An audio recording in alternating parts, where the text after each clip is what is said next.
আমাদের কসমো স্কুলের খুমিদের মধ্যে প্রথম ঢাকা বিশ্ববিদ্যালয়ে অনার্স পড়ে পাশ করলো এবার। তো তার বাবা মারা গেছে, স্বাভাবিকভাবেই প্রান্তিক পরিবার থেকে এসছে, এবং যে সম্প্রদায় থেকে কেউ এখন পর্যন্ত ঢাকা বিশ্ববিদ্যালয়ে অনার্স পড়েনি। কিন্তু যখন কসমো স্কুলে সে পড়ছে তখনই তার মনের স্বপ্ন জেগেছে যে না, আমি ঢাকা বিশ্ববিদ্যালয়ে পড়ব।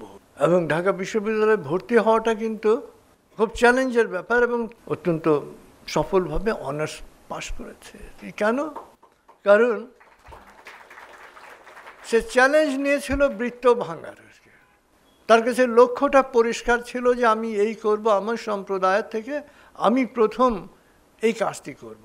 তো আমরা যদি লক্ষ্য স্থির করতে পারি, যে কেউ লক্ষ্য স্থির করতে পারেন, তিনি লক্ষ্য অর্জনও করতে পারবেন।